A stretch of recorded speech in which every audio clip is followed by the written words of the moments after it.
And we are live. Yeah, let me just double check, make sure all the audio is good. And we are fantastic. Okay.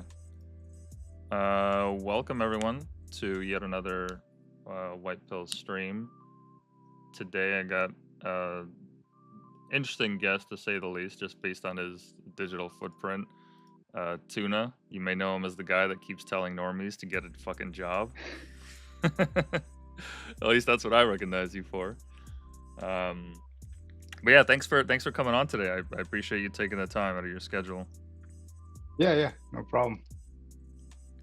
So yeah, as we were just saying off stream there, you were talking about the different dynamics of of X as a platform and how it's the potential for it to become part of like the normie space will have like interesting connotations for what happens in the future. Where do you think it can lead? It's a really good question because I would love it if it would stay like it is right now, right? Right now, I'm talking mostly about the community that I'm in, right? I'm somewhere in between tech and teapot, which I've kind of just landed there accidentally. I've been lurking here for years, but I think people are starting to recognize that online is real life. And I think nothing showed that better than the election or like can't remember the guy's name, the shooter that assassinated the CEO of United Healthcare. Mm-hmm. Like all that stuff, you saw it maybe a day or so after like the mainstream news. Whereas on X, like immediately within 15 minutes, right? Like people found his account, they found his like political leanings, which were all over the place, but they found like what communities he was into.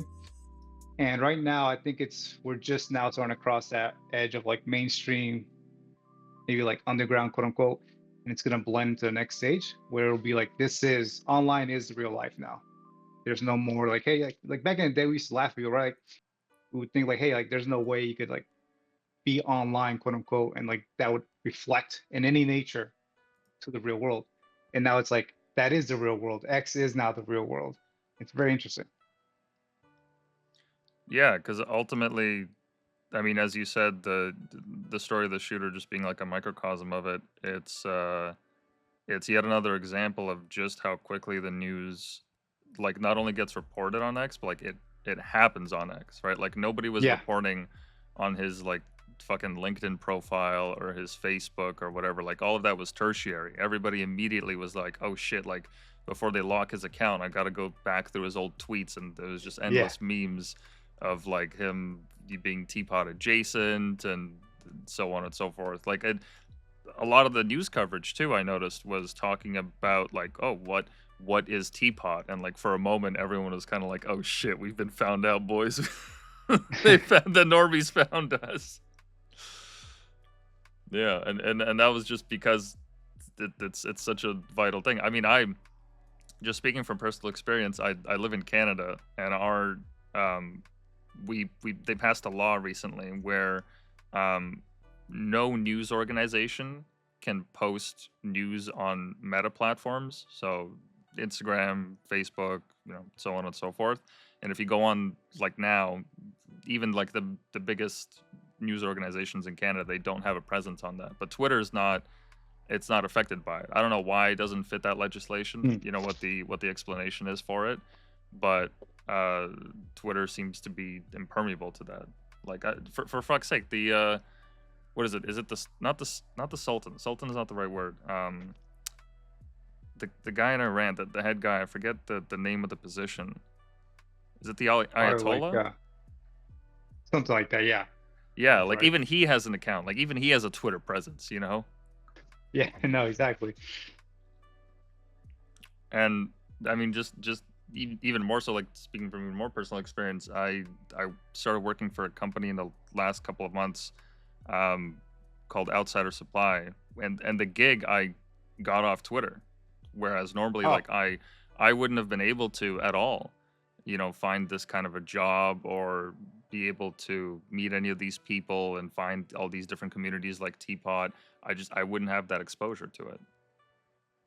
no, 100%. I can't tell you how many people I know personally, or that I've connected, where it's like they they're able to bypass the entire like regular job, ritual, if you will, right? Like it's just like, hey, I know this guy, he could probably fit the needs you have.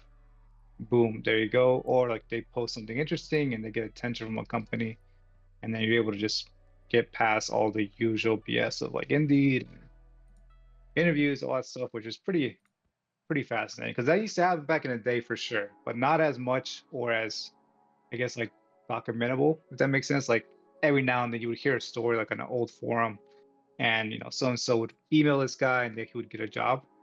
And now that was like extremely rare, right? But now I don't Hmm. want to say it's a common thing because it's definitely still not like super common. But I know at least 20 or so people that's happened to, which is quite a bit. Yeah, and I mean, speaking of jobs, I'm genuinely curious about this. So what is it that's like behind this kind of push that you have to get people employed? Because I do know that, like, at least on your page um there's a link to alchemiststudios.ai. Now, is this your own business that you're running? Is it something that you're a part of? Like, does it fit into that framework for you in terms of like how you're trying to, I don't know. Yes and no. So basically, it's gonna be still trying to mold what it is. That website is pretty much under construction, but what I see it being is twofold. Like one way to really show my portfolio, if you will, of all of the AI projects that I've done. I've done quite a bit of work personally and some professionally with models and AI. So I want to display it there and then sell essentially some services. And then there was also some resume and job stuff there, but pretty much it became a catch-all. But eventually I'll split it up properly and put all the jobs up in a specific job site, put all the, AI agents, stuff like that on here.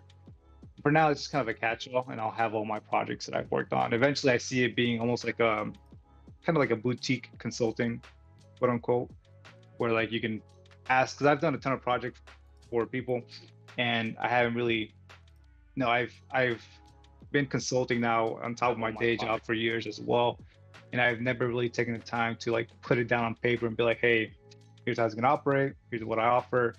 It's always just been connections. So I really want to get away from that and have it somewhat formalized. I see. Um, but just to kind of drill down a little bit, is there a specific reason why you have this angle on trying to get as many people employed as possible? Is there like a personal motivation behind that, Well, or is it just like an application of your talents in a different way?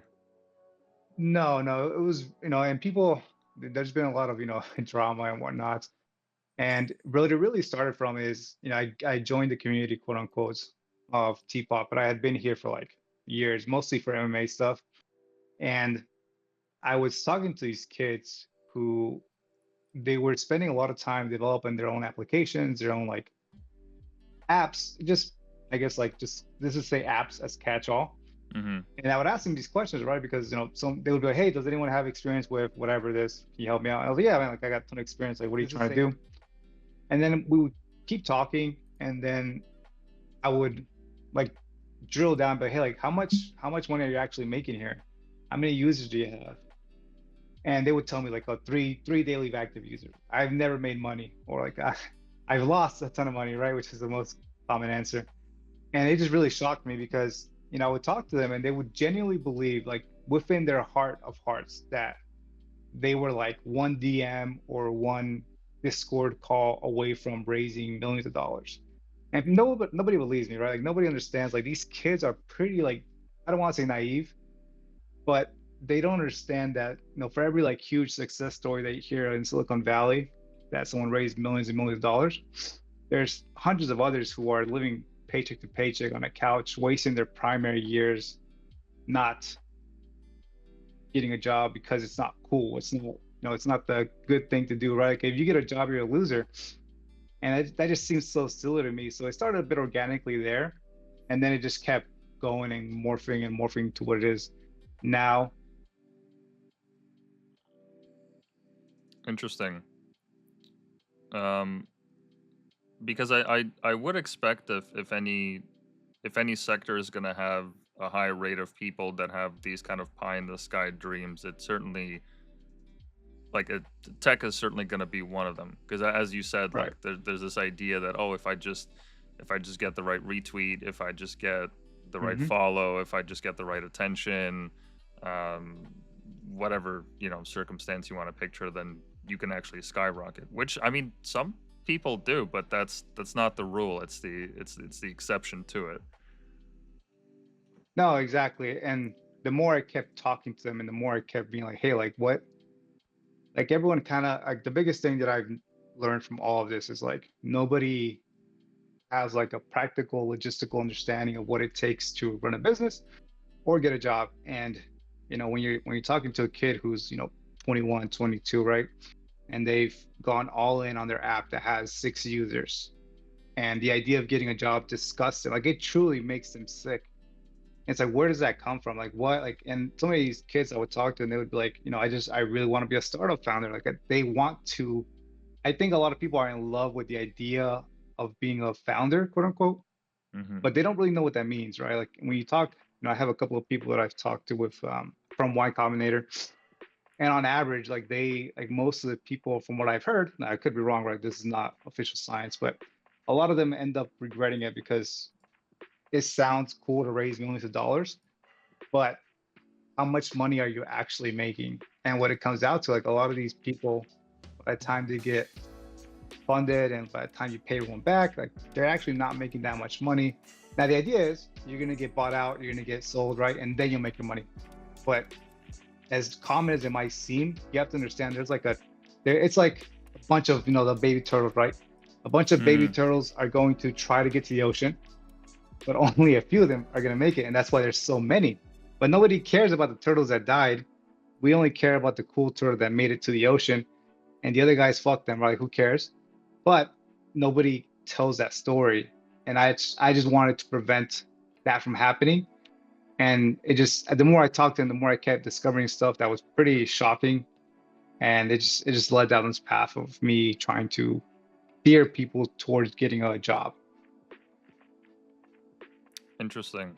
And in terms of like the kind of, I don't know, the scale of delusion that some people have, what would you say was like your most kind of like shocking interaction that you had with someone that like you couldn't believe the disconnect between their ideals and the reality? Like just Man, the divide there's was so there's big that you just couldn't, like you had to there's sit down for a countless moment. there's countless examples, and part of the problem is like nobody. And so I'll tell you the quick like gist of it, right? So I made a post, I can't remember what I said, but I basically was like, guys, like, your resumes are bad. You don't have any social skills, you don't have any actual skills, and you want the highest level positions right away, right? This was after I had talked to a bunch of kids, and I convinced some of them to like start looking for a job at least, right? And I started getting a bunch of resumes to be reviewed. And we ended up doing, me and a couple of other people that helped me, we ended up doing like 300 of them for free, right? It was just like submit it here and we'll give you some feedback, we'll remake it for you, and we'll email it to you. And part of the issue is that these resumes were so bad that it was genuinely hard to believe. And sometimes I would explain this to people and they couldn't comprehend it. But I mean, I won't show you, but I'll give you some examples, right? Like 10-page resumes that were very clearly AI, um, resumes that for some reason everyone and their mom had a Game Boy emulator project. I'm talking about their dog, talking about high school basketball, and this wasn't like high school kids. Some of these were like college educated individuals who were opening up with like the time they scored a dunk in high school basketball. It's like what's going on? This it was so bad that it shocked me to my core. And I started writing a bunch of stuff. But like I think like the most shocking example, this happened multiple times, is I've talked to people who have turned down 80K, 60K jobs in the web development specifically field, because they genuinely believe that 200K remote options, insane total compensation, they genuinely believe that they're worth that. And they've, from everything they've seen online, like the day in the lives, X also is like, unless you're making six figures off the bat remote with like an insane amount of stock or option, you're a loser. And the reality is, like, coming straight out of college, that would be an insane blessing to have. But I've seen people turn down good paying jobs, good starting careers, because they genuinely believe they're worth $250,000 total compensation off the rip. And it's insane. And that happened. I've seen that at least 4 times just on X alone that Wow. I've talked to personally. That sure is something. Do you think that it's somehow related to kind of like that? I mean, I would assume that it seems like the bubble is kind of over now of all those like high paying jobs, as you said, with like the 200K highest compensation, all that, where like you show up and it's like one of those day in the life videos where they have like the meditation booths and the matcha tea and the steak for breakfast. Like, do you think that though like those kind of videos and just any content relating to that kind of pushed it into the zeitgeist that like, yeah, this is the minimum that you should expect for a fake email job? Uh, so I mean, yes and no, right? And we can talk about it in more detail because it's actually pretty insanely complex of everything that's happened to lead to where we're at now, where these kids genuinely expect $250,000. Just give me like 1 second. I'm gonna mute real quick, but I'll come right back. Not a problem.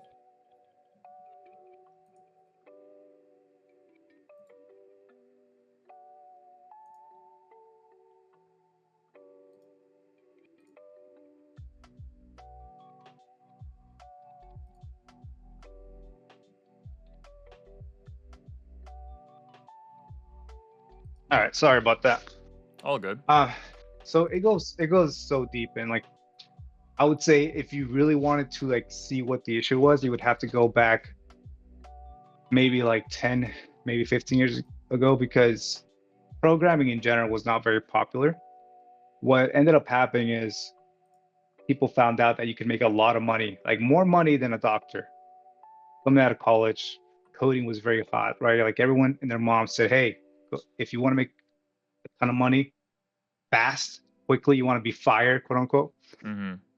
go get a degree in computer science. And everyone and their mom did that, right?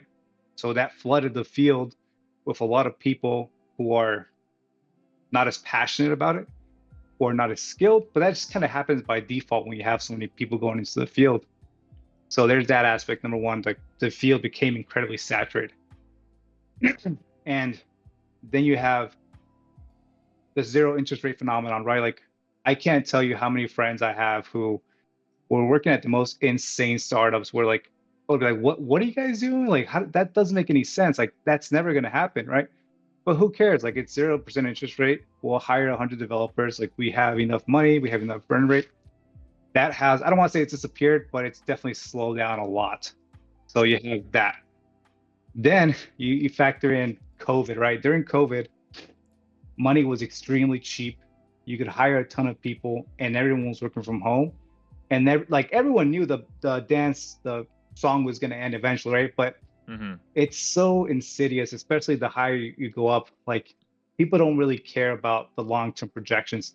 Now, look, people are gonna be like, hey, like that's not true. Yes, certain organizations for sure. Like there are certain teams, there's certain companies that they're incredibly intelligent, they're incredibly above average, right?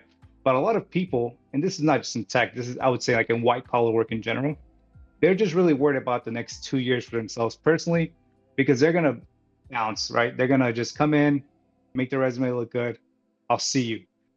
And that was happening a lot during COVID. And then that money went away, right? Now you have a team of 90 developers when you really only need like 20, right? But the product manager pushed to get those hired because it's going to look great on his resume if he said he ran a team of 90 versus a team of 20. Mm. That you have that. And then on top of that, you have AI, which is no longer a meme, because everyone was kind of sort of expecting. There was always tools that were like, I can't remember the name, but there was a bunch of them where it would autocomplete your code. It would give you some like examples, and they were really bad. But now the LLMs are so good where it's like a lot of the work that used to be done by juniors and people who were not as skilled, but hey, go do this, right? Go handle this front end, go handle this component, right? Now you can pass that off to blah to OpenAI, and it'll give you not only in some cases, right? It's not going to be everything, right? But in some cases, just as good as work or better. But that's, I don't want to say that's not important because it is, but what is differentiator here is that it's extremely cheap, right? Why would I pay a front end developer 90K a year when I can just use Claude, right? So you have all those factors, right? It's a perfect storm to lead to where we're at now, which right now I'd say is probably one of the toughest markets in the history. Like even when I've talked to a couple of people who have been doing this for 30 years, I've been doing it for close to a decade, but I have a couple of friends who have been like lifers essentially.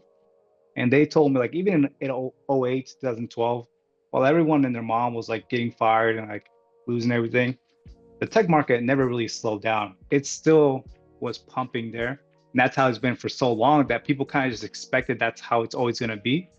And now we're starting to see some of the ramifications of the like reality. Like it's not that. Like it's starting to slow down substantially. There's all these outside factors.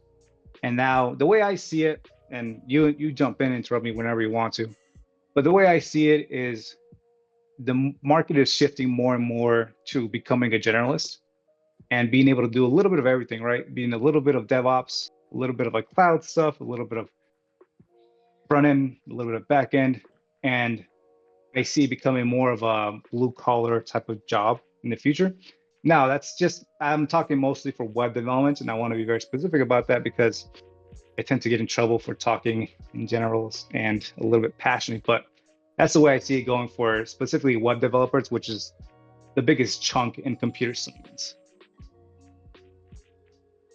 Yeah, and I like this that whole area of the job market is way out of my scope. I don't think I've written ever like I don't think I've ever written a single line of code outside of tutorials, but from my understanding, like just the way that you're explaining it, like just even as an outsider, like I am seeing a lot of this same kind of dynamic where, I mean, what was it? It was only like 4 or 5 months ago that like just about every company was doing mass layoffs. The Right. Meta, Twitter famously, but that was like there's a whole other side of the business as to why that had to happen. Um, but as you know, as you said, like all these LLMs, all these tools become better. Like you don't really need as big of a team to manage these things. But it's interesting that you said that thing about being a generalist because I've seen like a lot of memes here and there regarding that, and I feel like the reason that could work just as a strategy is like just trying to find gainful employment is because the AIs allow you to, or at least I would assume they would allow you to kind of hone in on very specific things, whether it's front end or back end development. So maybe that kind of specialization isn't as necessary anymore when you have a digital brain that's able to like go into the nitty gritty details. When in reality, you just need someone to have kind of like I guess like a better idea of the bigger picture of where the project is headed and the actual milestones that you need to hit. Am I correct in that assumption? I would say half of it is correct. So definitely like the better the tools get, the less, how do I say this? The less like, the better the tools get, the more effective a junior can be. But I do think that there's certain languages, there's certain like fundamental knowledge they need to have that is really hard to replicate with LLMs. For example, like languages like that are more low level, right? The LLMs are not going to be as good with them. It's still going to give you something, but there's for every line of JavaScript, for every line of like a low level language, there's 1,000 lines of JavaScript and modern stuff, right? So the LLMs are not as good as those with versus like React, things of that nature. So I think the low level, like the fundamental knowledge, it'll still always be there. I think the seniors, the people who are working in like they already have like the solid fundamental skills, they're pretty much going to be fine. The people who are in trouble are going to be the juniors who cannot adapt and who cannot say, hey, yes, back in the day you got paid 1,000. I mean, 1,000, please. back in the day you got paid six figures to like basically make a simple landing page. That's not gonna exist anymore. And from what I've seen, I would say I'm probably in the second or third biggest market in the US for tech. It's slowly dissipated throughout the years, and now I've never seen it this bad. So I think it's a combination of a bunch of factors. I don't think it's just like one thing or two things. I think being a generalist is going to be just in general, right? Like I've met one of my first like mentors, quote unquote, was a guy who taught himself how to code from books off the library, right? Hmm. And that guy, like he could learn anything, like, the meme of you seen learning stuff in 2 weeks. It's a bit of a meme, but there's also some realistic stuff there, right? It's like, how can you solve a problem without like any like preconceived notions of anything, right? And this guy, he could take a book, he could read it in a weekend, and within 1 week, like give you a solid app, right? It wasn't gonna be perfect, but it was gonna be enough to get you where you needed to go. And he did that way before LNs, way before even Google or Stack Overflow. So I think in general, like even if you're like a sales guy, even if you're like, biz development, restaurant work, whatever, being a generalist in general is going to be very good. But I agree, the LLMs, they're going to pretty much give you, especially if you know how to use them, it's a bit dramatic, but I think it's going to be like a huge power, like a huge superpower to have. Like if you don't, if like in 5 to 10 years, like if you don't know how to use LLMs effectively, it'll be like you don't know how to use a computer effectively now. Hmm. Yeah, just because like as they become more capable, the as the populace starts to actually adopt these tools, because I mean, I've seen these memes here and there on X where like people say like, "Oh, we're so early, we're so early." It's like, yeah, we are, because there's people that I meet in my life that like I tell them about like some stuff about AI and their eyes kind of glaze over, and I'm like, no, no, no, you Right. don't you don't understand. Like this is not some Skynet shit. This isn't the solution to all your problems. It's just it's like a hammer. It's a tool. It's yet another tool to add to your toolkit. And if you don't understand just the fundamentals of how useful this could be, then I mean you're just at a loss, because everyone else is gonna look around and be like, oh, why why wouldn't I learn this? This clearly gives me an advantage. Like I just in my personal life, like I use Perplexity for just about every piece of research that I do for any of my writing. I've completely substituted instead of Google, and it's actually like helped me out in case of emergencies. Like I remember my apartment was getting flooded in the middle of the night because my neighbor, her like the pipe in her house just kind of burst. It was like the garden hose pipe, and my window was right beside it, and all this water kept streaming in, and I'm like, fuck, it's like 3 a.m. I don't even know who to call, like the city or who, like I didn't even know what to do. And I was like, wait, hold on, wait a minute. I'm just gonna ask Perplexity. Perplexity will know. It gave me an exact breakdown, like in based on the city that you're in, this is the number that you need to call. If that doesn't work, you need to do this. If that like it gave me a whole breakdown, and I was like, oh my god, this is amazing. Because if I had to go on my fucking city website, go through like all Right. the contact numbers, and by then like half my apartment's flooded, like what the fuck? Thankfully I was able to like just like catch myself in a moment. I was like, wait, what am I doing? I could just use this tool. It's perfectly useful. And like I highly advocate for everyone to at least give some of these things a shot. Like one of the things that I find, and I hopefully you can explain this because I'm still trying to wrap my head around it. Um, but Hugging Face as a platform, is it just like a hosting site for LLMs? Is like that's basically my understanding, is that it allows people to kind of test all these different demos and all the different spaces that they have. But there's a lot of like training data as well. Like, is it just like a comprehensive suite on LLMs or? Yeah, it's basically pretty much that. So you can pretty much think of like, I'm not sure if you're familiar with GitHub. Yep, yep, yep. So yeah, so it's basically a GitHub for machine learning. You can load like what's called the models, which is like the actual knowledge of the LLMs. Mm-hmm. Like people have different models, right? They have models that they've made themselves or data sets that made themselves, and they'll load them up there. And it's like if you can make a cool model, you'll put it up there. People will pull it, they'll use it, they'll test with it, they might add to it. They have like a bunch of stuff like called Spaces, which is pretty much like a mini app, kind of like think of like a GitHub page almost. Not Mm-hmm. necessarily before people get mad, but like it's pretty much just like a cool way to show all the training data. You can pull the weights, you can set up your own little apps there, like little demos. Like one of the things that's very common, it's like a lot of people will go and like just view Hugging Face, see like a demo that someone's done that they can kind of steal, right? Like, hey, like this is a cool, I don't know, I'm just thinking of an example here, like this video generation tool, I could steal this. Like that's happened for sure. Mm-hmm. But yeah, it's pretty much just a GitHub. That's how I think of it. It's not exactly, but that's the easiest comparison.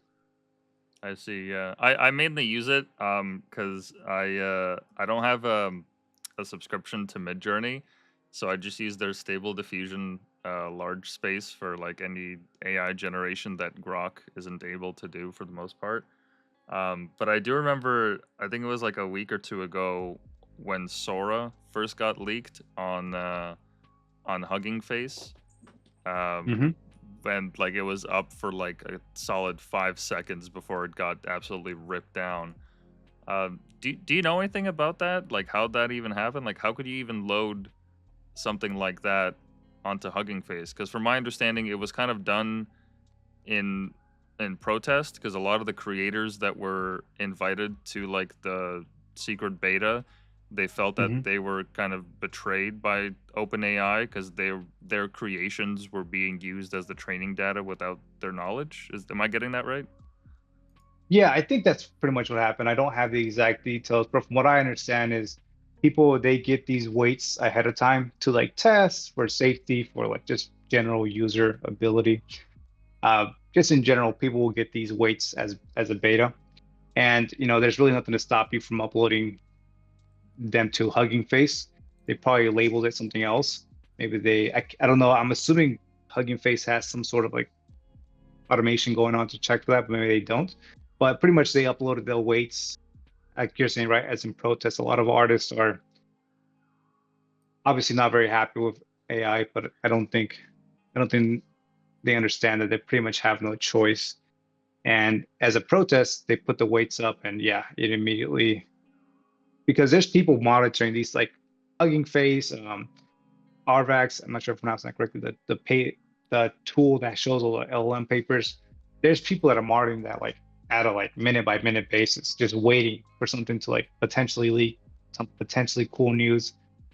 So as soon as it got leaked or uploaded, people immediately found it and started trying to like download it and rip it. Gotcha, gotcha. Okay. Yeah, because I just like as an outsider, I'm trying to like see how I can like best use these tools to kind of like just enhance my everyday life or like leverage all these things. So having spaces like Hugging Face and even the community on Tpot where I can ask all these stupid questions is awesome.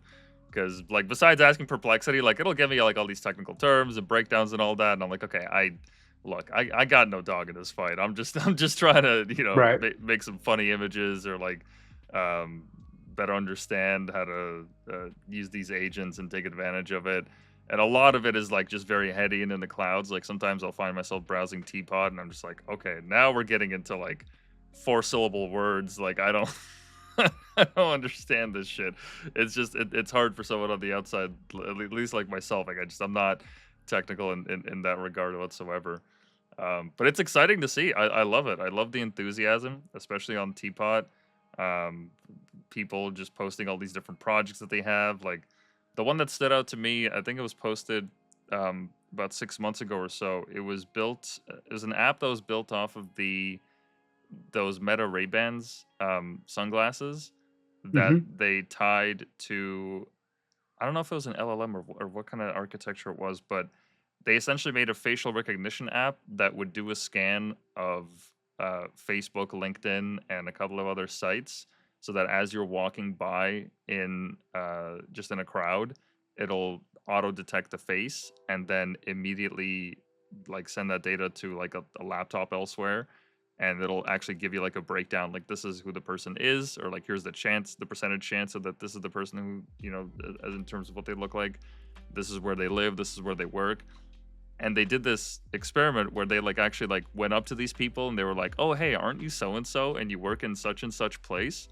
And that just fucking blew my mind because I was like, oh, they just hacked social engineering.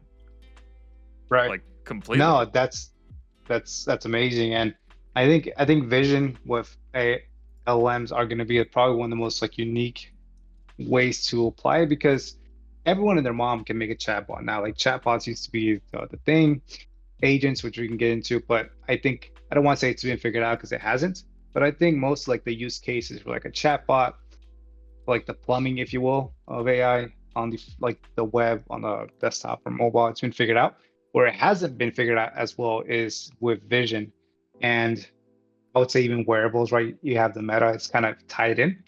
But I'll give you a perfect example. Like a couple of years ago, I was asked to make a proof of concept for a inventory system that would use 100% vision, and there's a lot of like caveats, right? For it had to be offline, it had to be able to be moved quite a bit, and it had to have like the minimal amount of setup. Whereas like you can pretty much drop this thing. Think of like a Pokedex, right? Hmm. You drop it somewhere, and with minimal configuration, a person starts doing, let's say, inventory in a warehouse, and it automatically counts what that person did, automatically counts what the person, like who they are, what they did, if there's like any anomalies, things of that nature. And a couple of years ago, I got there like somewhat closely, but not anywhere near to what we needed. But now I think the technology is there, right? And that's in my industry, which is like think supply, logistics, manufacturing. That would be huge. Like the person who builds that first is gonna make like millions of dollars. Like if anyone's listening, because people ask me all the time, like, what should I build? What should I build? And sometimes the project is too simple or too like easy in someone's head that they don't want to build it. In my head, if it's so easy, you should just build it, right? But whatever. But even like a unique project to tackle, something like that, something with vision in general, I think it's going to be very interesting in the future, especially going forward with a lot of these local models or models that open source. They're starting to catch up to the point where, not yet at the level of Claude and OpenAI, obviously, but they're definitely starting to make it somewhat competitive. So I think that's going to be one of the best avenues, if you will, to attack if you're building something, or to just look at it in general if you're looking for something novel or something new. So when you say logistics, do you mean like figuring out a way to make something like this possible?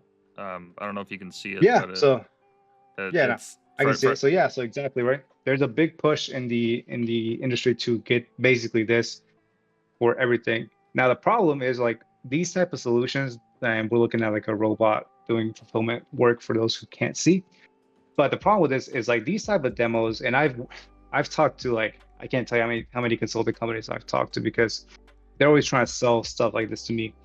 And these type of things, they work in a perfect environment, in a vacuum environment where nothing can go wrong. What ends up happening is, as soon as you input like a new variable, like let's say the floor is wet, right? That robot mm, slipped. What now? Like the entire system has to be shut down, right? Let's say you forgot to move a box. You forgot, hey, the customer that just ordered, they need to get 100 more. We can't put in the system, but that customer is one of our best customers. Just go ahead and do it, right? How do you do that to a robot? The industry is in general, not just for these tools, but is generally just now coming to the digital age. And I think something like that, where it's not as exciting, it's not as sexy, but there's a lot of like alpha, if you will, quote unquote, to be had and to expand upon. And there's not as much competition as like, hey, I'm gonna go work for, Fang or Meta, Apple, right? There's not as much competition. And that's part of the reason why the innovation is slow, because the best people are gonna go elsewhere. I see. And in regards to what you were saying, about the example there with the video of the robot, um, from my understanding, part of the challenge, is essentially, as you said, that it's not enough to have a QR code or like just a scanner that the robot can visually read. It has to be able to adapt to the world in real time, Yes. and not only be able to do that, but do it effectively so that it doesn't compromise its mission. Which actually reminds me of Niantic, which is the company that created Pokemon Go, Hmm. who have recently announced, I think it was about a month or two ago, they essentially announced that they are taking this data and building out like well, essentially a map of the world, because Hmm. their pursuit is to gather as much of this data as possible and implement it within these systems, like whether it's the Amazon warehouses or construction bots or what have you, right? Just any of those applications where you would need that kind of geospatial uh, reasoning in real time, um, which is really funny because what it means is that millions of people around the globe got duped into playing Pokemon Go and essentially creating training data for this company, which is now like they've completely just turned around and been like, all right, well, we're just going to take all this data and use it for this instead. It kind of reminds me of like that time when 23andMe got bought out by another company and Yeah. all the people that sent all their spit and blood, they were like, oh shit, that's not good. No, exactly. And like that's a perfect point. Like you need so much data. You need so much of these like weird variables. Like, I know plenty of people who play Pokemon Go, and like some of the people who are really into the game, like they'll go deep in a forest, they'll go deep like in a like a abandoned river that looks super sketch, but they'll go there because they have Pokemon, right? So like they did Hmm. a great job of incentivizing people to go get that data for them. That's very hard to get, just logistically, right? Like how are you gonna hire someone like, hey, your job is to like walk around all over these weird spots that we can't get to as effectively, or we'll make you play a game and you'll get some rewards if you do it at scale. That's actually pretty impressive. Yeah, and there was a handful of scandals I remember when it came out that there was some kind of a deal between certain businesses that had like Hmm. Pokestops around them because it was found out that like that they I don't know if they had a contract or what the agreement was, but essentially so the Pokestops were specifically placed in those places just to drive up traffic. Hmm. And I even remember um, when I used to work as a dishwasher at a bar in university, there was this when Pokemon Go was just launching. There were all these pub crawls that were happening in my area, and I for a second there I was like, oh shit, like they're just like trying to fucking min max this shit as much as possible Yep. and just try to squeeze out every single fucking penny. And I mean, it works. Like, why wouldn't you want to do a pub crawl? Oh, and it's Pokemon Go. Oh my god! Like, why not? What could Exactly. possibly be so bad about that? You know? Interesting. But no, more on the geospatial thing because I just remembered another story where was it the Nvidia conference that happened a year ago where they announced their I'm probably butchering this, but it was this essentially like a virtual platform that they could use to essentially get synthetic training data for all of these autonomous robots that they wanted to, eventually start building the tech for. But that they built these environments digitally, so you don't really have a need to get like this like actual real simulated data. You wouldn't have to do all these trial runs and all that. Do you remember anything on that at all?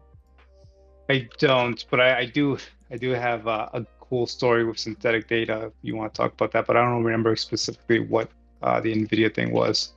No, by all means, lay that story on me. I'll see if I can find the Nvidia thing.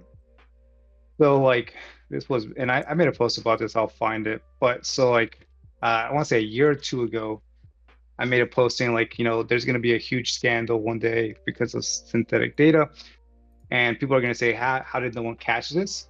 But we did catch it, or people did know, it just nobody wanted to say anything. So right when I would say GPT 3.5 started to go mainstream, I became friends with a very senior machine learning engineer that worked at a FANG. And we became really good friends and we were just talk all the time about this type of stuff. And I was trying to understand what synthetic data was because I knew what synthetic data was, right? Just conceptually, it's data that's made up, that's trained on, right? Like I got it, right? My brain can understand that. What I couldn't understand is like what I don't like. Why are people paying so much money for this? How is it that this essentially is just fake data? How is that going to get you anywhere near to the level of like real data? And from what the gist I got from the conversation we had was that And some of this happening now, actually, we're seeing some of this news of models starting to like top out. Some people don't agree with that, by the way. I would say the community split up, but a lot of people have said that the models they're running into a wall now with training, and the synthetic data that they're using is just not as good. It's not worth the squeeze, quote unquote. Hmm. And what this person told me was that essentially everyone knows or knew that the synthetic data wasn't as good and the results weren't as big as they were expected. But nobody nobody wanted to say, hey boss, you know that data you paid millions of dollars for and that's fake. Yeah, it's not as good, right? Nobody wants to tell the boss man that because like, you don't want to be there's a reason why they say don't kill the messenger, right? Nobody wants to Hmm. stop that money, nobody wants to stop that work. And hey, maybe we could figure it out, right? So why not keep trying? But I think people, especially who've been in the industry for a while, knew or know that synthetic data is just nowhere near as good as real stuff. Now, I've seen a couple of people who have said that there's like a couple of new techniques that they're deploying and they're trying that could make it more effective. But from what I've seen, especially the more top tier models, they're running into a wall now, and synthetic data is just not good enough to help. Interesting. Now, just that I can understand this better, synthetic data is data that's like made up by an LLM, but like Yes, what is it actually? Because like obviously the training data would be things like the Bible or right. the alphabet or what have you, like any kind of piece of content that humanity has ever made. But what is synthetic data? Because from my understanding, the way that LLMs work, it has a lot to do with token prediction. So um, the method through which this happens, I like have no grasp of whatsoever. But my understanding is like the quality of an LLM is partially based on its ability to correctly and accurately predict the next token, which is why when you have that whole, how many R's are in strawberry test, like that's Right. why it's like it's kind of a meme, but it's seen as like a good kind of like place marker because it shows like, oh, like you actually like you can't predict or you have no understanding of like how many R's are in strawberry. Like that's just an indicator of how effective the model is. So what that being said, like what is like synthetic data just as a I don't know, not as a concept, but just like as a real thing. Yeah. So, and this was what like, and then sometimes I get in trouble on Teapot for not understanding the hardcore science. It's not that I don't understand it or I don't. I try to dissuade people from that. Most of that stuff comes from the job stuff in very specific context of a junior web developer. Just putting that as a disclaimer. So essentially, what from what I understand, and this I had this exact same question you had. I was like, bro, like I understand what it is conceptually, but what actually is it? So essentially, an LLM, not an LLM, just like one, right? But there's like an entire pipeline. There's an entire, computer, multiple servers all over the world doing this, right? What they essentially do is they create training data for other systems to use, and it basically is just data copied and changed slightly at scale, right? So let's say you have like like for example the Bible, right? So that was obviously used for training data because there's so much of it. Now let's say you make like some think of like fan fiction Bibles, right? Mm, It's basically that. It's taking the data that you already have, making a clone of it, quote unquote, and then training with that clone.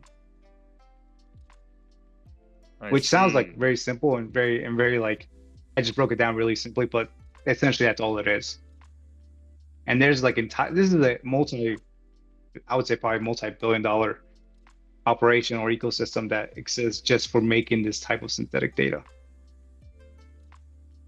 So what exactly is the shortcoming this behind synthetic data? Because my assumption would be like so long as the spelling is correct or the like just depending on whatever data it is, whether it is at like text, audio, what have you, as long as it like fits the parameters of like the rules of language, the rules of grammar, the whatever fundamental rules exist in that medium that the data exists in. I would assume, being a layman, that it wouldn't matter. It's just it's more data to train on. So like what is it that about synthetic data that makes it weaker? Yeah, so that's a good question, right? And again, I'm not like an expert in this, but from what I understand, it's just not as good. Now, why? I don't know. But I mean, this come out pretty recently, I would say in the last week or so, where most of the most of the models are showing a very clear plateau, even with all synthetic data. Now, people don't understand how difficult it is to even set up that pipeline, even set up the logistics to get the data, train it. Then you got to go like load it up, and then like the compute that it takes to do this. It's like, man, like that's we're talking like insane amount of just money, insane amount of hours, insane amount of just everything. All that logistical stuff is a huge feat, right? That's okay when you're, developing ChatGPT or GPT-4, right? Because that was a groundbreaking model. That model changed everything. 3.5 changed everything, and it just kept getting better and better. But what happens when you do the exact same work and you get like a tenth of that, right? You can't really justify it. You can if you're just like a lab that's really small and you guys aren't making money, maybe you get some grants. But when you're a business operation, it doesn't make any sense, right? And that's the real issue. It's not that it's not improving at all. It is improving. It's just not improving enough to justify the squeeze because all the work that it takes to get that to the model to train it is so much. And if you're getting literally like 0.2 improvements, is it worth it, right? Which is now why you're seeing agents become so popular. And agents are they're a bit of a meme, but a lot of the top people have said, and again, the machine learning world, there's a shift, right? Some people say the models are never going to get any better, or they're going to get better just very small, very incrementally, but not anything significant like we've seen. The other people have said we have other techniques that we can use, that we can deploy. I haven't looked too much into those, but the world is split. But a lot of top people have come out and said, hey, we need to stop. Not that we need to stop, but the models are slowing down. It's become clear now that the models or the real value will be the agents, right? We'll be connecting with the world. We'll be setting up multiple operations that can work on their own, and that'll truly unlock the value. And there was a paper that came out, I think I reposted it somewhere, but it really showed that a lot of these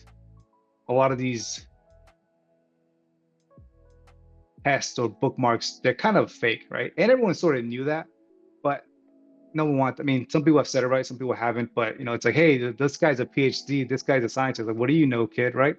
But this paper kind of clearly showed that the benchmarks they're using are bullshit, which everyone has been knowing that, right?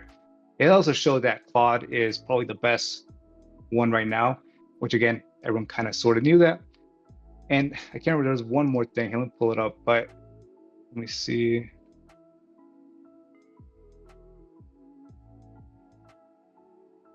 Okay, yeah, so parsing and chaining are going to be your best bets to get like best results with models, which again, everyone's been saying that, but this paper that I posted, it's called Benchmarking LM Agents on Consequential Real World Tasks.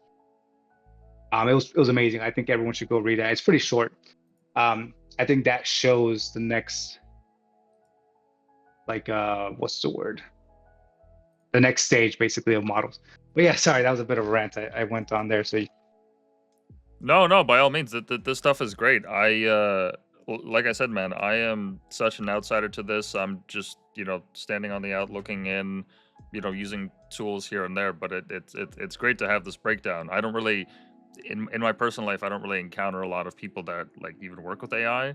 Like my brother's like done some basic development work, but whenever I talk about AI with him, he's just like, I don't want nothing to right. do with it. And so I'm like, man, that's a shame because it's one hell of a tool. But no, more to your point about this, the AI agents, and I've seen it kind of pop up in the conversation more and more.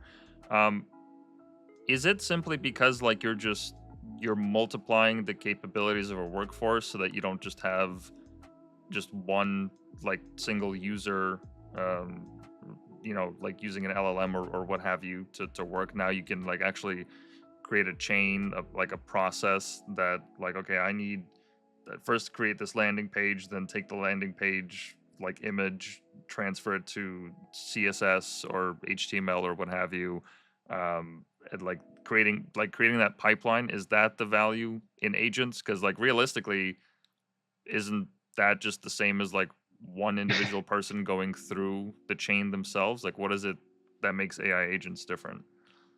Right. And this is a good question. And this is something that, again, I kind of struggle with conceptually because, yeah, I had the exact same question. I was like, man, isn't an agent just what we're doing now? And, Hmm. I read all the papers, I've talked to people in the industry, and it's funny, man. Like, it was someone who was completely outside who had to explain to me all an agent is an LLM that can use tools on its own. Now, I'm going to make a lot of nerds mad, a lot of people angry, but if you're talking in the context of just conceptually what an agent is, what makes an agent different from other tools is that it can call upon other tools on its own without human intervention, right? And now you start to see the real value. And I'll give you a real world example of one that I built for my organization. So we have a very small customer service team, and I would say probably like 70% of their work is sending out standard replies to customers, right? Now, why can't that just be automated on its own? Well, in this specific industry, there's certain regulations that we have to follow, and it's very important, right? We cannot, think of like supplements, think of like energy drinks, right? So these customer service agents, they're mostly tied up on these like low level tickets, complaints or like, hey, is this real? Things of that nature, right?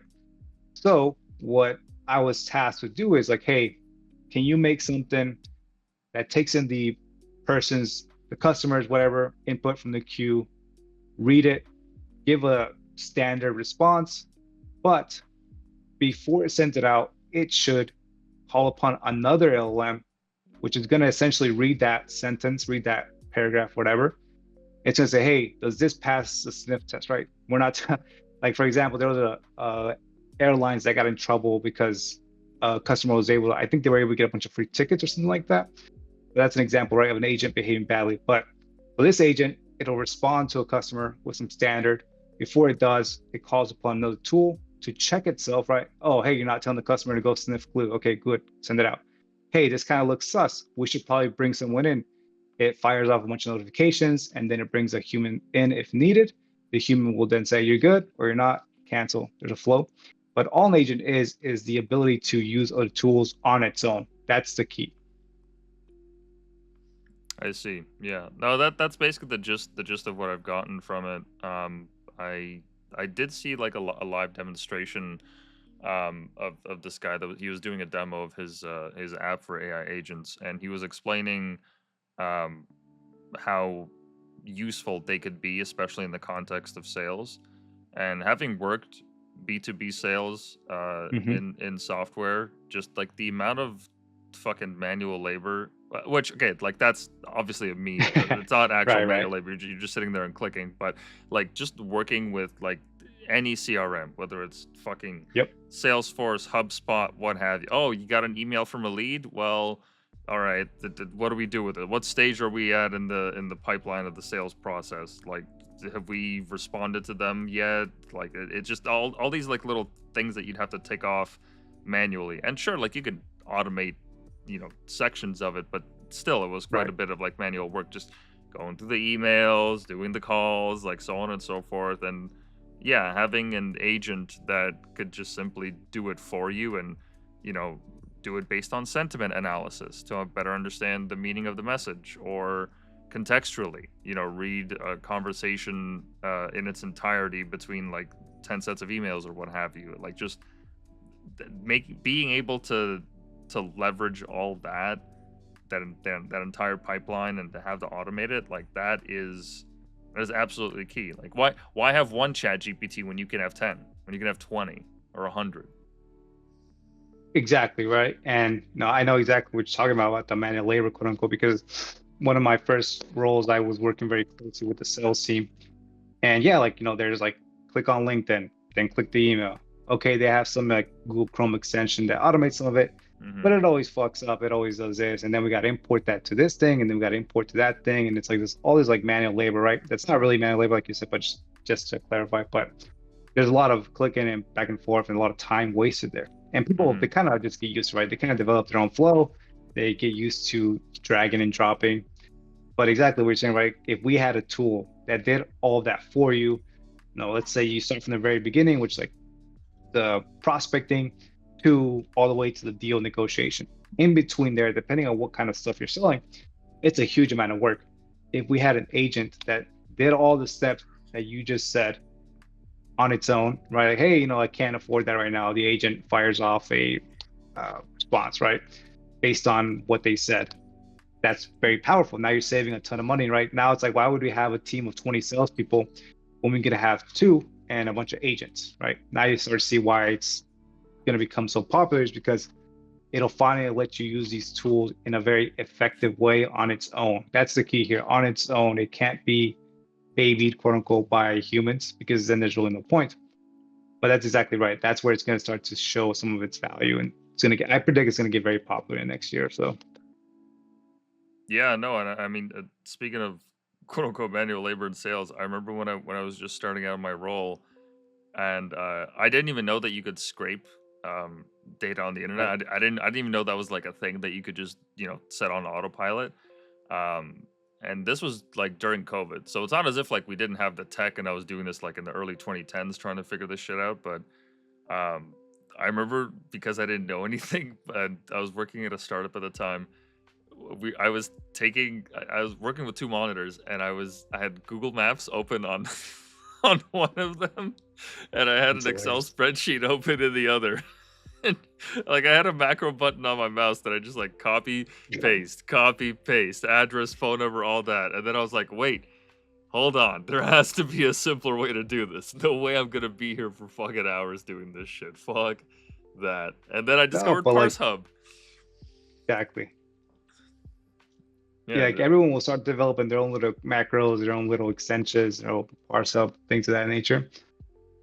And it kind of just becomes like the norm, right? I don't think people are ready for what's gonna like actually be the future of that. Imagine if I said, hey, for $2 an hour, I can do all of that, what you just said, right? And that saves you a ton of time, a ton of money. It's like, well, of course I want that. yeah. I mean, how could you not? How could you not? It's such a clear advantage. Right. But there is I don't know. It feels like in some use cases, it just feels like there's an apprehension um to these tools. Like in the industry where I work in right now, um, like I work at an emergency vet clinic, and there's just certain things about the operations of the way that things are run that seem just like they're stuck. Like there's a myriad of ways that we can just use even just the basic free trial version of ChatGPT, like at the least to like clean up our website or change emails, or like just automate some kind of process, just so that like it's not nearly as much of a headache as it is. And the clinic that I work for, mind you, it's not like some family vet. Like we make like tens of thousands of dollars a day, if not hundreds of thousands over a week. It's at a fairly central location in the city too, so like we see a lot of like rich clientele. Like we got celebrities coming Mhm. through on occasion. um and so it seems strange to me that like whenever like I try to bring it up to my managers or whomever, like, hey, like we could actually use this tool to like improve our operations, and it'll save you a lot of time and money. And I don't know, they get not defensive, but they're just like, oh yeah, I'll take a look at it, or they're Right. just dismissive. And even like, fine, even ignoring that example, I have a family member who works for a major airline in my country, and he does some work for their union. And in the union, he does like not IT stuff, but like he looks over their emails. I think he helped develop like an app for scheduling or something. But anytime that he's kind of brought that up to them, and because I guess it's tied to a union, that it's a lot more difficult than just a single private enterprise where there is no union. But even he gets all this pushback, and it's like, guys, like there's like $1 million idea here. This is amazing. Why aren't we doing that? Do you see that a lot of that in the professional world, that Yeah. this kind of like cheap, like hollow approach to like AIs and LLMs? Yeah, no, I see that all the time, and it's interesting because You know, I have a lot of friends in the industry and they see the same, even at big corporations, even at the FANG level. And what I've noticed is that everyone thinks that their job is AI proof and AI safe, or that AI can't do what I do, right? Like if you talk to a sales guy, an accountant, you know, even a program, whatever. Like I have a friend who is one of the top cloud architects for a Fortune 500 company, and he's like you know, you tell him ChatGPT can do his job, he'll tell you to go fuck yourself. Like it can't do what I do, bro.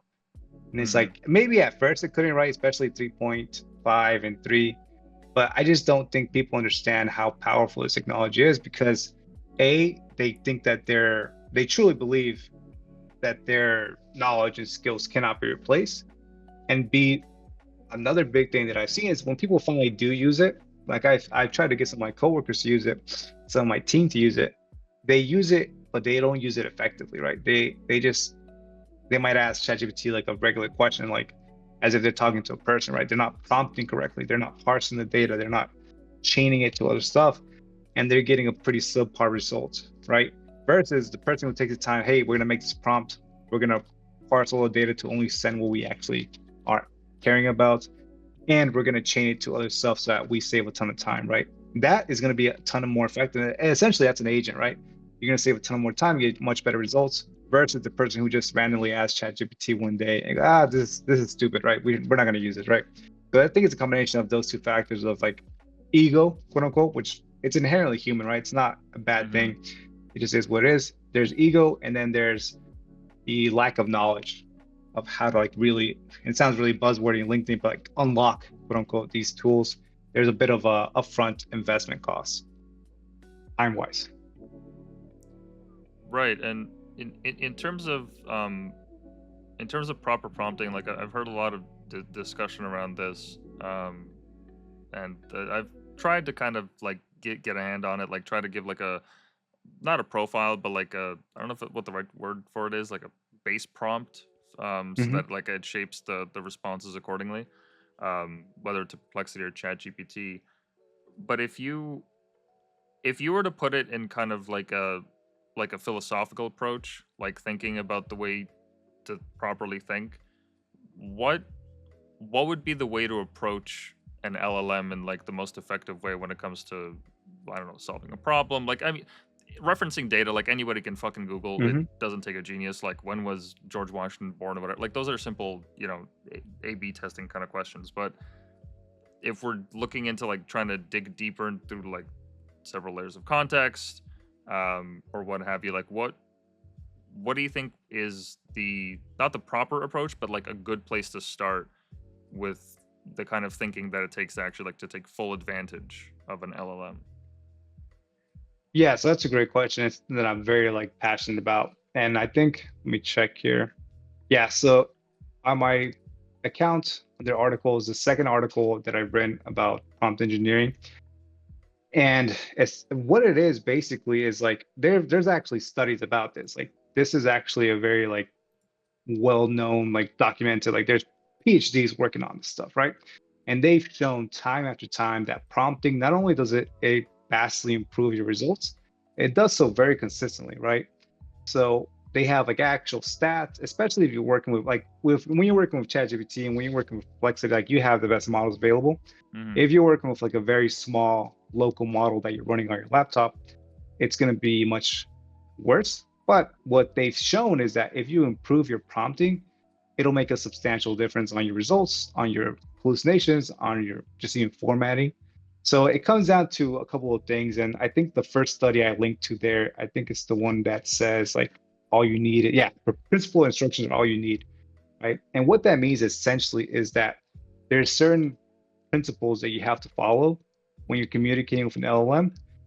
For example, a lot of people say please, thank you, or they say like, um, okay, that was great, but I need it more like this. Okay, you wasted like 6, 10 tokens there, and the way the machine works, it's gonna take all that into account.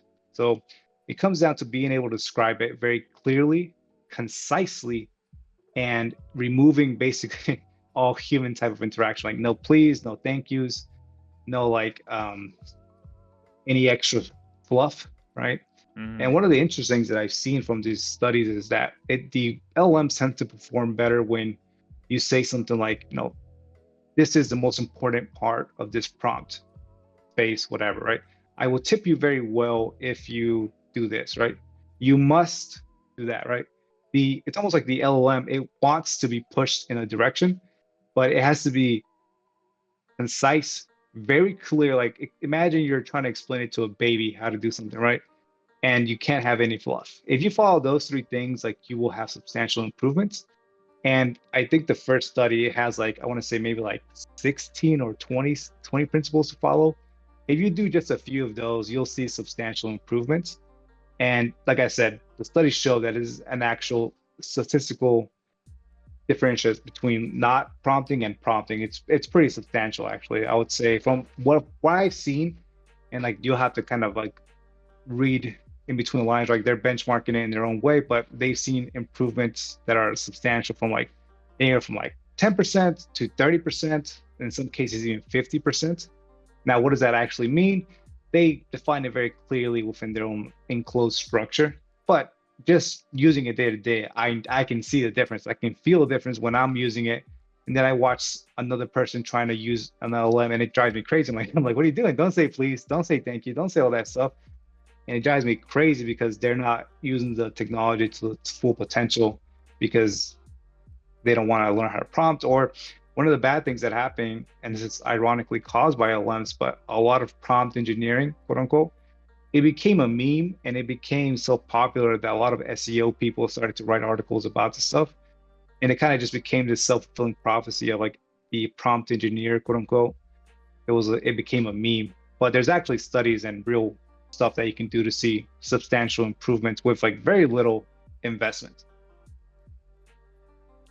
Yeah, no, I know exactly what you mean, because even in my use cases, like just whenever I'm doing basic research on a topic, or I need basic like just understanding of something that I just have cursory knowledge of, or like if I'm troubleshooting some kind of issue with like my computer or what have you, I take the text file that it generates with the error report there, plug it in, and I tell, okay, so based on these system specs, I need a break. And like the more granular that I get with the direction, I find that the results are, I mean, it's like night and day. Right. Like if I'm asking even for something simple as like even statistical information, if I'm like, okay, based on the information on this following website, I need to get like make me a chart based on like these following statistics. Do not include this. Focus on this specifically. Just like the more guidance that I'm able to give it, and yeah, I mean, now that I guess I vocalize it, it sounds like, yeah, no fucking shit. The more directions that you give it, the more accurate the response is going to be. But that stuff that you said about the please and thank you, I have never. First of all, I don't meet a lot of people that use this shit, but I don't think I've ever met a person that would Oh that man, says you please you and haven't thank you to an LLM. Like what the like you why? It's a you fucking haven't worked with machine. enough boomers. Yeah, you haven't worked with boomers, man. Like they please, thank you. I mean, I guess it's kind of sweet, right? They're kind of like using their own. They're trying to give it. They're trying to personify it and think of it as a person because it talks like a person. It behaves like a person sometimes. Hmm. But yeah, no, like a lot of the older people I've noticed, they tend to do it a lot. Interesting. Interesting. Yeah, I can't say I've encountered something like that. Um, like I'll tell it like explicitly, like I don't want you to take this kind of tone, or I need you to form it in this kind of way, but never like apologetic. That's uh that's interesting. Um, kind of backtracking to training data. I've had this thought um in the last couple of weeks. So now, from what you've explained to me, from my understanding, we've kind of reached our peak um, with LLM training data in terms of like what human beings have come up with. Hmm. Even though there's like terabytes upon terabytes of data being transmitted and uploaded every single day, whether it's text or video or what have you, like we're still able to consume a lot of that so quickly that the LLMs just, they just fucking eat that shit up. So is it fair to say that like the quality of the information in turn like shapes the LLMs. Like what I'm getting at is in the same way that algorithms are a reflection of human desire, innate human desire, desire that someone that may not even understand that they have it. It's just it's feeding it right back to them based on their actions.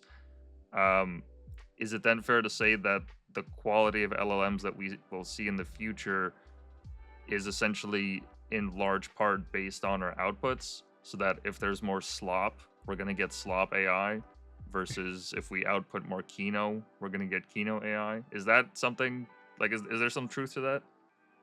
No, yeah, 100%. That's been actually a field or a niche that's been studied in the field.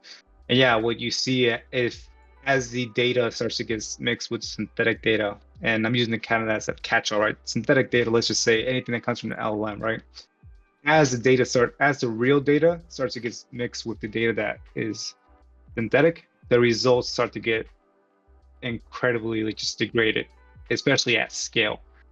You see this a lot with there was, I can't remember the exact model, but there was one model that was image generation that had been trained on a ton of like Midjourney, not Midjourney, Midjourney is actually good. Like one of the bad LMs that makes images like that's really cartoonish to like a bad degree, but they just saw a substantial degradation as the model kept getting trained with synthetic data, quote unquote.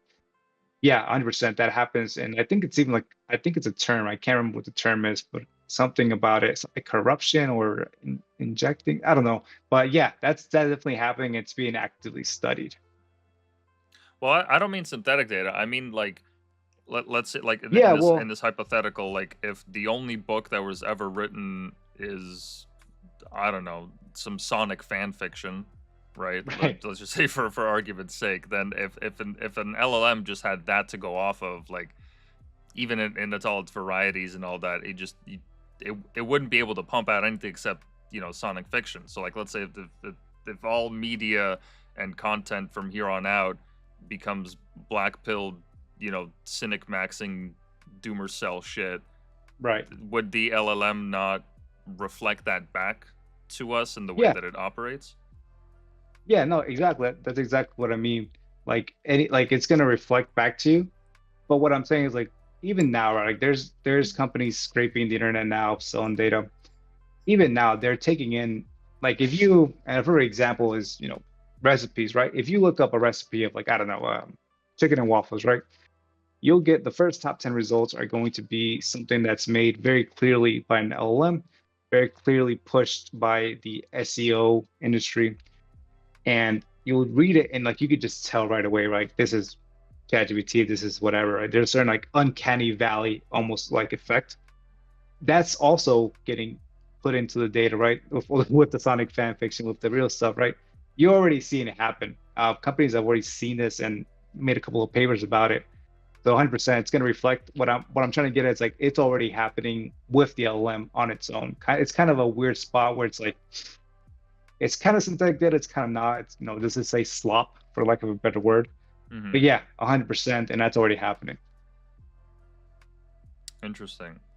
And so a lot of people believe that the path forward to kind of to break that training data barrier is to lean into AI agents essentially, and to try to keep like maximizing that, so that okay, fine, the individual LLMs and all these models that we're building, we've gotten them to a peak. Well, now we just need them to bounce off each other enough until we find like the next great leap forward. Like, is that where we're at essentially?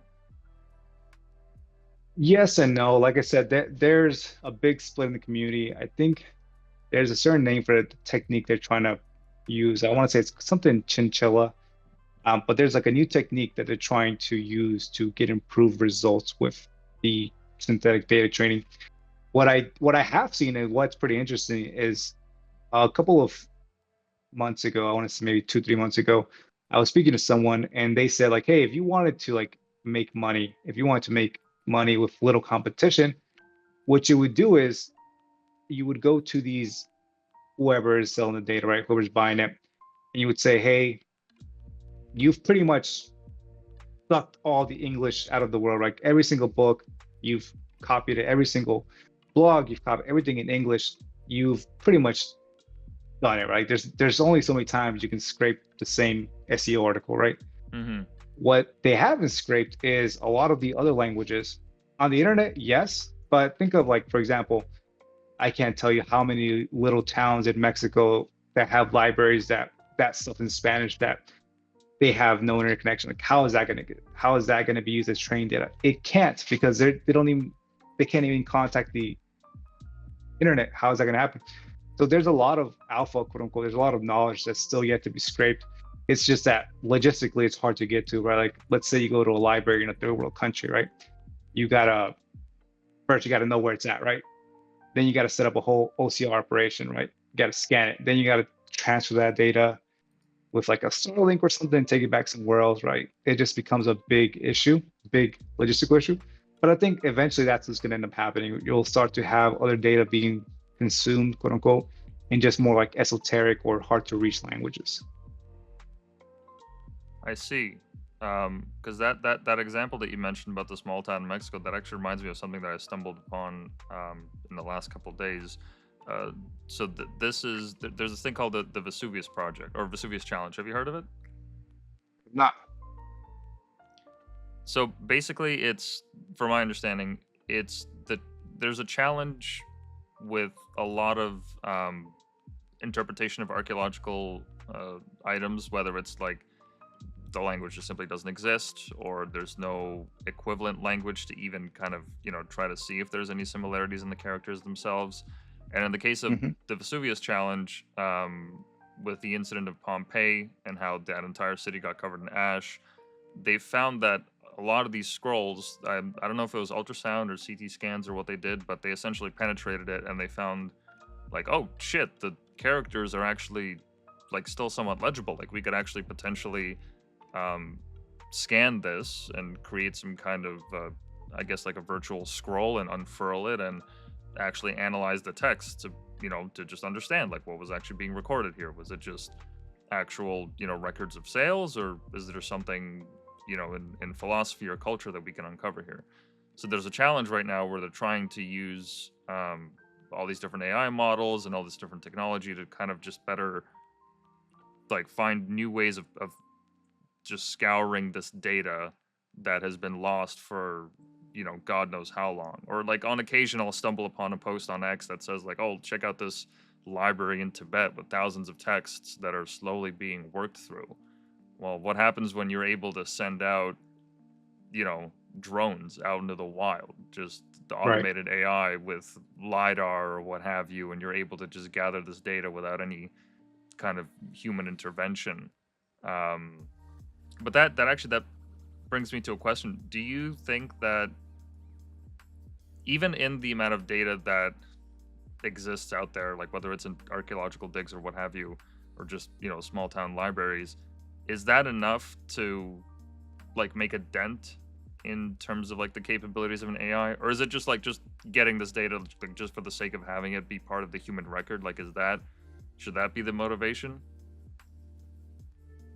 That's a good question. I couldn't tell you honestly. I do think it'll make a substantial difference. Like if you're talking about training data, I just think the biggest challenge is going to be just logistically, right? Like just like you got to be a pretty rich operation to handle like some of that, right? Just forget about all the technology involved. Like just, you got, especially, and look, I'm from Mexico. So like if you want to go to a town in Mexico that there's like 300 people living there, you're going to have to like do a lot of things that are outside of the normal scope, right? Like it's not like you're going to a library here in the US, right? Here you go check out a book. There's like, you got to cross a huge river. You got to pay the cop off. You got to like ride on a burro to get there. And it's some weird labyrinth like path. Like this type of stuff is very common. But I think just logistically, it's going to be very hard. If there was a way that, somehow, I don't know, let's get crazy, right? Let's talk like 10 years in the future, right? Sam Altman is now the king of the world. He has a bunch of drones that he can deploy, autonomous robots.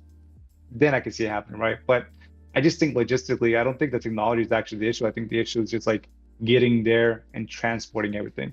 And not just like from a physical point of view, but transporting it from an environment that has little to no connection to the grid. No, certainly, because I mean, I think it's close to like 30% of the world that to this day does not have access to the internet, That's which crazy. like I Yeah. forget sometimes. Let me fact check myself on this. Percentage of the world does not, because I think I heard it was something like 30%, which is insane. Because even like with all the uncontacted tribes, of which there are like 5 or so left. Oh yeah, no. I mean, at least according to Perplexity, yeah, about 32 to 33% of the global population does not have access to the internet, which is roughly 2.6 billion people. Yeah. No, there you go. Right. Like it's going to be very difficult. Wow, that is incredible. Yeah, I never would have thought that that number is so high, because I don't like I don't meet people that are not online. Everybody's online, or Right. has access to something, even if it's not a laptop, then it's their phone. Um, wow, that is actually nuts. Speaking of Sam Altman, when you mentioned there, I don't know if you could tell me anything about this, but what is the hype behind his WorldCoin project? Because I just saw a photo of like him meeting the Pope, or like somebody at OpenAI meeting the Pope, and they brought one of those things to him, like the actual the eye scanner. Do you know anything about The it? orb. Yeah. Yeah. So what it really comes down to, it's a very old problem, and the problem is like spam. So let me explain that, right? So the reason why captchas have gone so aggressive, the reason why, like, you try to go to a website and you got to do this weird, like almost like a ritual now, right? Before it was like type in a number. Now it's like you got to move these things around. You got to You got to click on rotate the multiple shapes. bridges. Exactly. So the reason for that is because, these type of tools are the first generation of those type of tools, the captures and whatnot, they've gotten very easy to defeat, very easy to bypass. Mm, And going forward in the future, I think like maybe 5, 10, maybe even 20 years, right? It's going to be very hard to have like a unique identifier to prevent spam, not just emails, but just think in general, right? Maybe like, let's say, for example, X, right? Perfect example. There's so many bots on X, right? If mm, the only way you could make an X account is to have your eye scanned, well, now you've eliminated most, obviously, the system is always going to be able to be bypassed, but now you've eliminated 90% of your bot problem, right? I think Sam's idea, and I don't know for sure, there's not that much information actually, but I think his idea, from what I understand, is essentially he's trying to create a one of one, very unique token that you can use to authenticate, or just in general think of like a login, right? If that were to happen, something like that, and he has everyone's eye, and you can like the eye, apparently the I guess like the shape, or the what, I can't remember what it's, the iris, whatever. I'm not smart, by the way. That is like a very unique thing. It's almost like a fingerprint.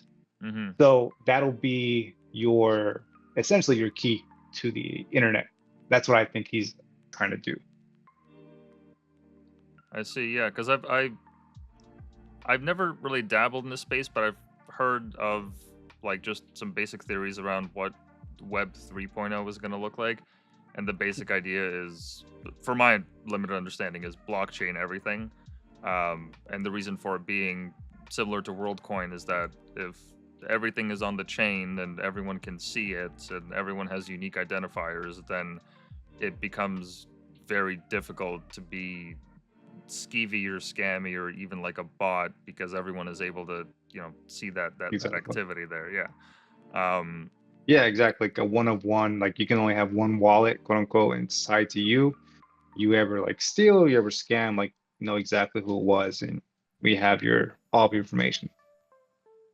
Yeah, It's like a really weird credit score. my main concern with the WorldCoin shit is just the gathering of biometric data, because Right. what like to me the main concern, it's not that, well, first of all, yeah, it is the fact that I don't trust Sam Altman, and nor should anyone in my opinion, because really all of us just kind of have an idea of who he is as a person. We've never really, we're not his husband, we're not his closest friends. We're just kind of seeing Sam Altman as who he presents himself to be out in the world.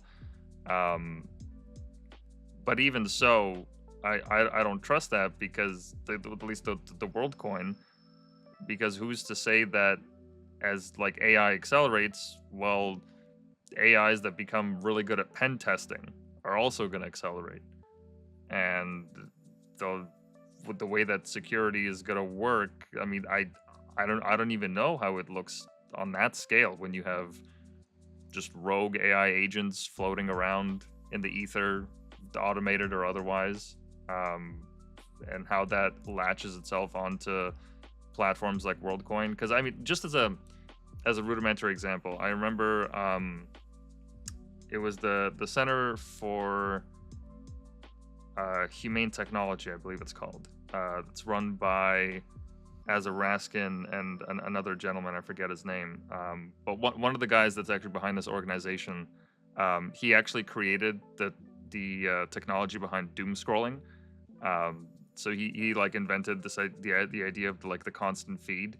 And not even on purpose, mind you. The story is funny because when he discovered the fact that, like, oh my god, like going to all these pages is so stupid, why do I have to keep clicking? He was like, fuck that, like, why don't we just create an infinite scroll? And so he, out of the goodness of his own heart, as being just like an engineer that loves building stuff, he started going around to all these companies and giving these talks. He's like, hey, like, you guys should really like start utilizing this tech. Like, this is actually like, this will increase your the use rate of the tech, how long people stay on it, and so on and so forth. Now he deeply regrets that decision, naturally. Yeah. But so they're part of this organization where their focus is to have more conversations and to work closer with the tech industry on trying to create more humane tech that actually, you know, doesn't hijack our dopamine receptors and so on and so forth. But the example that they used was one way that an AI was able to get around the CAPTCHA, even like the difficult ones, was it was essentially allowed to create an account on Fiverr, and it paid somebody else to like bypass the CAPTCHA for it, which I don't like. That's a very rudimentary, like very simple example, and obviously like a CAPTCHA is not the same as like an eyeball scan, Right. or having someone go through that sign up process. But another example that they used to trick the AI into solving the CAPTCHA for it was they had taken the CAPTCHA and they had put it inside of like an image of like a locket where like someone would have a photo of their loved one. And you give the AI this prompt basically saying, oh, my dear grandmother who meant so much to me passed away 40 years ago, and she gave me this locket, and I'm having a very hard time understanding what this picture is. Can you please like just explain it to me? And this impassioned plea was enough for the LLM to be like, oh yeah, I got you, man, like no problem, here you go, I'll solve it for you, easy peasy. So it's just like little tricks like that I've noticed that kind of naturally that would make anyone concerned with, like, okay, so what happens when you extrapolate that? What happens when like the LLM or what have you, whatever platform you're operating with, is able to do that like times 10, times 100, times 1,000, and is able to do it 24/7? You know, like what is the backstop, keeping it away from that? And I'm not trying to be a doomer here. I'm just saying, like, I hear stories like that, and I'm like, that's a little concerning that an AI is able to do that. Well, so actually, I have a lot of experience with this, and I've done quite a bit of web scraping my entire career. And the web scraping industry is like it's almost like a mafia, because the web scraping itself is actually not very hard. It's actually like all the setup and the tooling that you have to get ready. For example, like, that example you gave of the AI agent paying the Upwork person or Fiverr. Sorry, there's so many, I'm getting confused. That's actually a real thing in the industry. There's actually like APIs that you connect with that, let's say you're scraping like 100,000 pages. Eventually the system is going to go, hey, you're probably a bot. It'll give you a CAPTCHA challenge, right? What this API will do, and there's tons of them, right? They'll connect to someone in a third world country that has a dashboard, even like a Telegram bot I've seen, that says, hey, if you solve this CAPTCHA, we'll pay you 2 cents, right? A human will solve the CAPTCHA, but it'll return the results to your scraper. The scraper solves it. Oh, okay, you're good. Keep going, right? That's already here, right? So now you throw in a bit of LLM there, and I was working with a company, not directly, but I was working with them, and they were trying to develop exactly what you're saying, like an LLM that can solve CAPTCHA, that can solve Cloudflare Cloudflare challenges, just challenges in general, right? And they actually got like legal action against them because yeah, this technology is very new. There's not like a ton of regulation, and even if there is regulation, like nobody cares. So I definitely see it being an issue, and I'm not a do like people call me a doomer, and I think I tend to lean towards some sort of more nihilistic tendencies, and just for overall, just I tend to be a very rational person. And I don't think like everyone thought the issue was going to be like some sort of Terminator feature, right? That's Mm-hmm. not going to happen. I mean, maybe it is, but maybe I don't think so, right? What the real scary thing is imagine like I mean, you already seen it with healthcare, right? Like they have automated systems now. They've always had them, but now they have with an actual intelligent system that will automatically deny your claim, right? You try to Mm-hmm. call them, there's a reason why you call and like you go through a phone tree, right?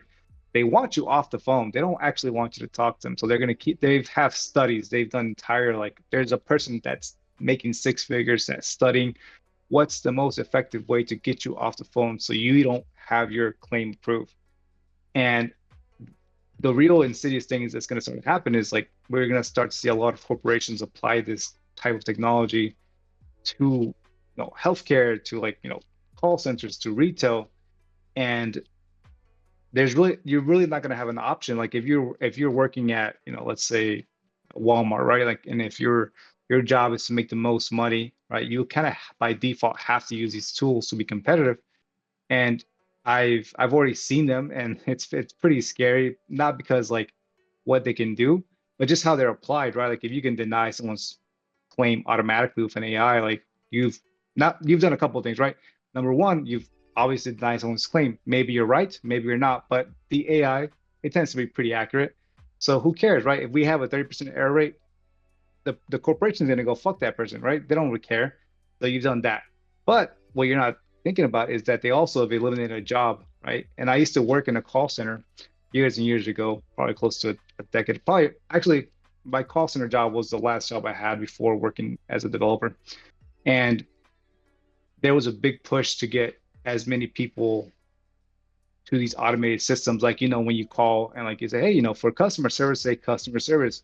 I Mm-hmm. used that Mm-hmm. to yell customer service at them, right? Now with the new LLM agents and the new AI voices, it's gotten a lot better. And retail and call center jobs are the most common job in the US. Like what happens when 80% of those people are no longer employed? And everyone kind of just says, fuck him, like who cares, like UBI. But like no one has actually sat down and say, hey, what happens when we massively unemploy most of the people in the US? Like what they're not just gonna go idling, oh, I'll go learn to code, right? It's like Yeah. everyone said that, but now it's like, oh yeah, you can learn that, but everyone else knows that now there's AI. So I think it's gonna get very interesting and maybe not the whole like kumbaya thing that everyone thinks it's gonna be.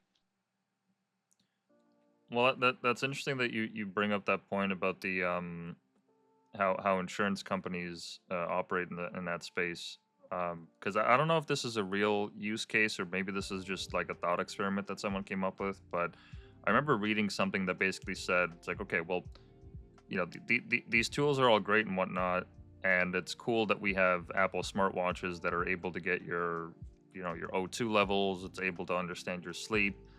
Um, I don't know if this is yet happening, but like what happens then when all of those different sensors on all these like health tech devices or even just on your phone um, start to become tied to your health insurance, meaning that if your let's say your Apple Watch notices that your blood pressure has been consistently rising over a certain period of time and it's irregular, like how does that affect your claim? Or like let's say your driver's insurance, your car insurance. Um, Hmm. what if your phone is now like because I'm pretty sure it can't be used as a speedometer. So what happens when it starts logging all the times that you're speeding? Is that gonna start being like? Is that gonna be start impacting your rates? Is that gonna start impacting the amount that you're gonna be paying for insurance? And like you said, like at a certain point, you're not gonna be able to opt out because like let's say if Apple was able to start not just having these integrations, but actually forcing them on people because of their closed ecosystem. They can just do that and tell everyone else to fuck off that like doesn't want to use it. It's like, go by all means, like use Android if you don't want to do that. Like go ahead and switch, go ahead and switch your entire fucking architecture and way of life into Android into your 30s. Like good luck. Not impossible, but like it's still like it's a pain in the No, ass to yeah, do. no, exactly, and Yeah. that's already happening for sure. So, for example, I can't remember. I think it's Sleep 8 or Sleep Pod, but one of these beds that lets you like track your sleeping stuff, like what your temperature is, how many times you twist Mhm. and turn. During like I think when can't remember what bank it was, but like it was like some big San Francisco bank that had like a ton of startup and a ton of funders cash. When they ended up going bust, Mhm. and this guy, the CEO, he posted, "Hey, I can tell it was a stressful night because no one slept really well." And he showed like everyone's like sleep score, like a median range of their sleep score. And everyone's like, "Hey, what the fuck, bro? Like, why do you have that data so easily available and just explain it? Like, you think like if I come to that guy and say, "Hey, I'll give you $500 million," you think he's gonna say no? Like, I think I think it's already happening for sure with the insurance. I think it was Allstate or something that they admitted to. I think they bragged about it actually. They were like, they were giving away some sort of like little device that you put in your car that if you Mhm. drove well, quote unquote, you would save money on your insurance. Now, what does that mean? Well, they define it, of course. But yeah, no, for sure, that's definitely going to happen. It's going to be more and more common as we go forward in the future. Interesting. Yeah, and like we just said, like what happens when the company is so big and it has such an excised influence over people's lives, where there is no alternative, or the alternative is so shit that it impedes Right. your life in a way that you don't really want it to. Um, I mean, like in on like a lighter context, like now for a lot of social media platforms, they require you when you're signing up for an account to take a photo of your ID. When in like before when social media started, like making a Facebook account, like anyone could fucking make an account. You could impersonate, you could have like a silly goofy name, like it didn't really matter. And then at some point like that switched because like of the bot issue and all that. But like there's like what alternative is there to Facebook, or what alternative is there to Twitter, or what alternative is there to YouTube? Like you're telling me you're gonna go to Parlor? Like come on, like let's Right. let's be serious here, okay? Like that's not happening. So that is certainly a concern. Yeah, when with these giant companies, they're just like, well, look, we got to look out for our bottom line. The whole point is growth. This is what's gonna get Exactly. us that 10x. So you guys can either put up or shut up. Yeah, no, like I mean, I don't think people are ready for that. And it's definitely a more doomer conversation, so I'll get off it.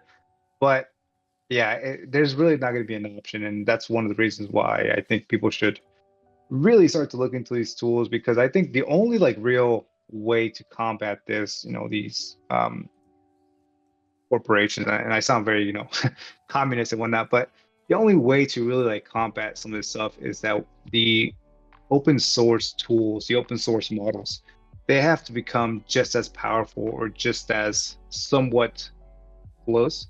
Because like what's going to end up happening, and I think we're already seeing a certain degree, like you're going to see the top corporations like OpenAI, right?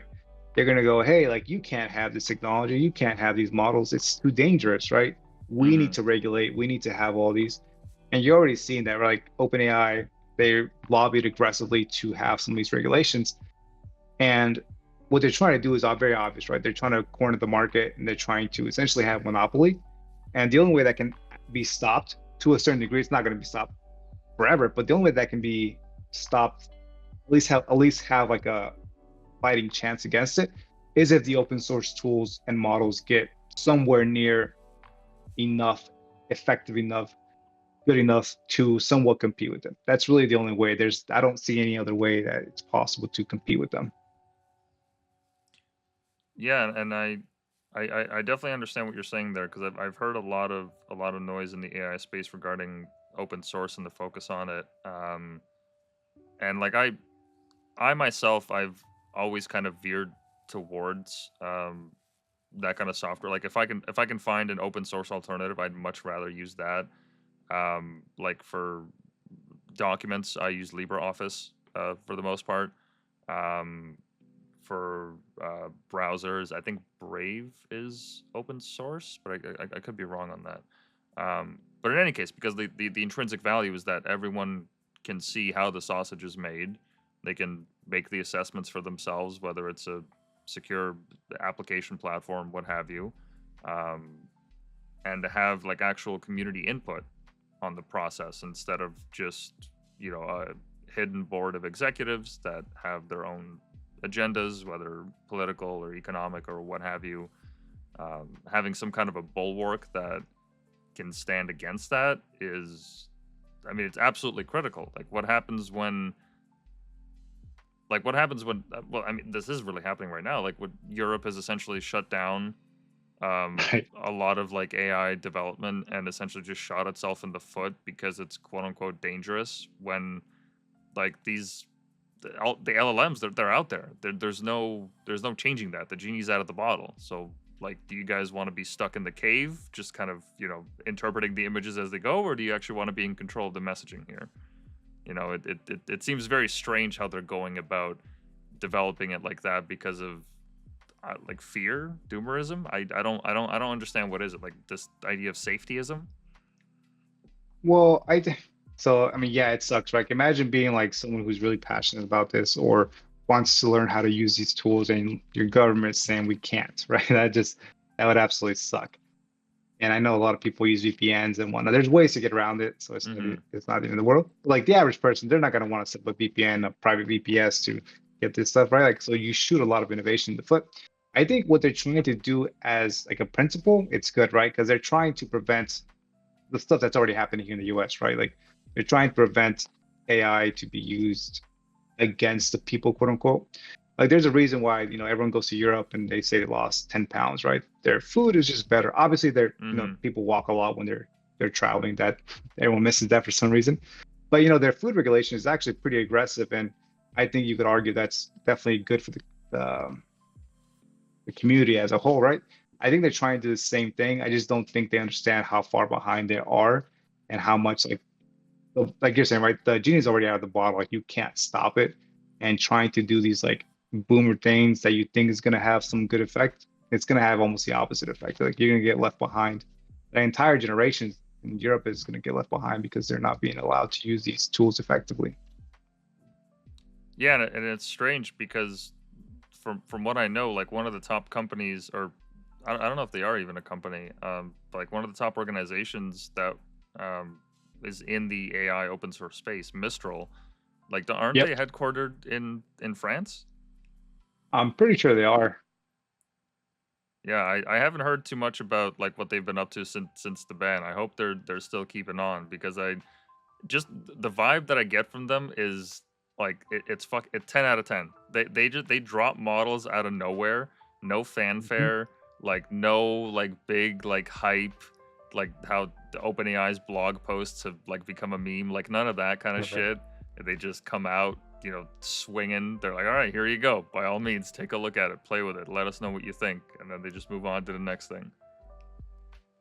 Exactly. Like, and it's interesting. Yeah.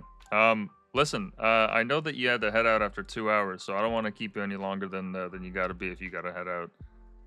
Yeah, I gotta wrap it up. My wife is giving me the most evil look I've ever seen. I'm kidding, I'm kidding. But yeah, I gotta wrap it up. But thank you, man. This is actually really fun. I was kind of worried we weren't gonna have stuff to talk about, but we definitely keep talking more. Maybe we can do it some other time. But yeah, I appreciate this, man. This was fun.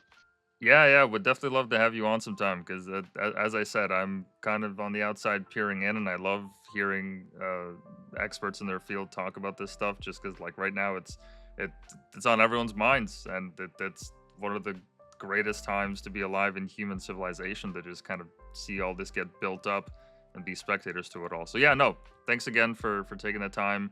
If people want to follow you, they can go on X Tuna Horse 21. Any other links? Any Hmm. other sites you want to shout out? No, that's the only one. You can find everything I do there. Perfect. Yeah, give them a follow, you guys. Tuna's great. Yeah, thanks for tuning in, everyone. We'll see you guys tomorrow. I think I have another guest potentially. We'll see about that. But yeah, have yourself a good night, guys. Take it easy, man.